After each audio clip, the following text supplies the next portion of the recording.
కాలేజీలు ఎక్కడున్నాయి అని ప్రజల గళ్ళకి గంతలు కట్టినట్టు తెలుగుదేశం పార్టీ నాయకులు మాట్లాడుతుంటే చాలా ఏయంగా ఉంది. వాళ్ళకి నచ్చిన మీడియా కూడా ఇంత పచ్చిపూతుగా అబద్ధం చెప్తున్నారు. వాళ్ళ పచ్చపత్రికలు కూడా అసలు కాలేజీలు లేవని మొదట, ఇప్పుడేమన్నా ఊరిక బేస్ మట్టాలు ఉంటే సరిపోతాయని ఇప్పుడు, అనుమతులు లేవని ఒకరోజు, అన్నీ చూపిస్తామంటేనేమన్నా మళ్ళీ మాట మార్చి బేస్ మట్టాలు ఉన్నాయని మాట్లాడతారు. ఎందుకింత దౌర్భాగ్యపు ఆలోచనలని?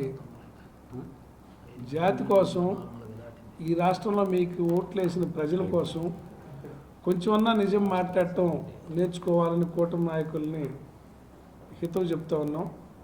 మరీ గంతలు కట్టమాకండి, మీకు ఓట్లు వేశారు ప్రజలని, బుద్ధి చెప్పే రోజులు దగ్గరకు వచ్చినాయి. అందుకే మేము ప్రజలందరితో సంతకాల సేకరణ అనే కార్యక్రమాన్ని మొదలు పెడతా ఉన్నాం. పెద్ద ఎత్తున 1 కోటి మంది సంతకాలతోటి గవర్నర్ గారికి తెలియజేయటం, ఎట్టి పరిస్థితుల్లో ఈ కాలేజీలని అయితే ప్రైవేటు పరం కానియటానికి వైఎస్ఆర్ పార్టీ చూస్తూ ఊరుకోదని, దాన్ని ఎంత సీరియస్గా అటాక్ చేయాలో, పోరాటం చేయాలో జగన్మోహన్ రెడ్డి గారు నేతృత్వంలో పార్టీ మొత్తం సంసిద్ధంగా ఉందని, మేమందరం ఆ కార్యాచరణలో ముందుకెళ్తున్నామని సందర్భంగా తెలియజేస్తాం.